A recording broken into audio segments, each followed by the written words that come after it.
காஞ்சிபுரம் மாவட்டம் சில கிலோமீட்டர் தொலைவில் உள்ள கூழமண்டலில் ஒரு புகழ்பெற்ற விஷ்ணு கோயில் உள்ளது. பல பிரபலமான வைணவ துறவிகள் இந்த கோயிலுக்கு வருகை தந்து பேசும் பெருமாளை புகழ்ந்து பாடியுள்ளனர். கோயிலின் கருவறையில் அமைந்துள்ள முக்கிய தெய்வம் ஸ்ரீ பேசு பெருமாள். இவர் ஸ்ரீ வரதராஜர் என்றும் அழைக்கப்படுகிறார். பேசு பெருமாள் ஊமைகளை பேசவும் காது கேளாதவர்களை கேட்கவும் வைப்பவர். கடவுள் ஒரு பிரம்மாண்டமான உருவத்தில் ஒரு இனிமையான புன்னகையுடன் தோற்றமளிக்கிறார்.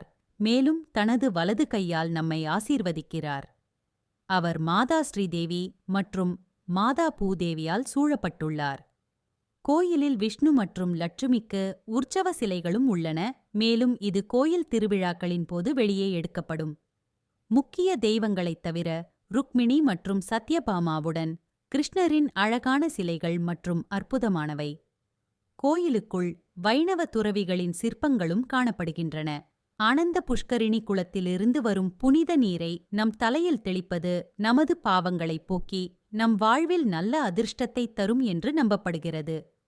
கிருஷ்ண ஜெயந்தி, வைகுண்ட ஏகாதசி, அனுமன் ஜெயந்தி மற்றும் ஸ்ரீராம நவமி போன்ற பல வைணவ விழாக்கள் இந்த கோவிலில் கொண்டாடப்படுகின்றன.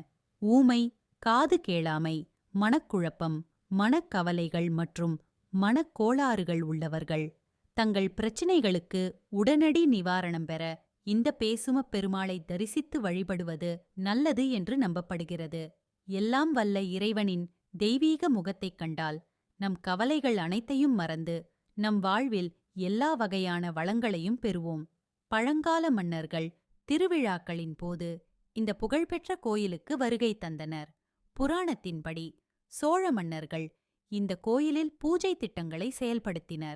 கந்தர், சப்தரிஷிகள் போன்றோர் இங்கு தவம் செய்தனர். அவர்கள் மனதில் எழுந்த சந்தேகங்களுக்கும் பிரார்த்தனைகளுக்கும் பெருமாள் நேரடியாக பதிலளித்ததாக சொல்லப்படுகிறது. சில தல புராணங்களில் இங்குள்ள பெருமாள் பக்தர்களுக்கு கிருஷ்ணர் போலவே நெருக்கமாக இருந்து அவர்களுடன் உரையாடுவதாக குறிப்பிடப்படுகிறது. பலர் வேலைவாய்ப்பு, தொழில் முன்னேற்றத்திற்காகவும் இத்தல பெருமாளை வந்து வழிபடுகிறார்கள்.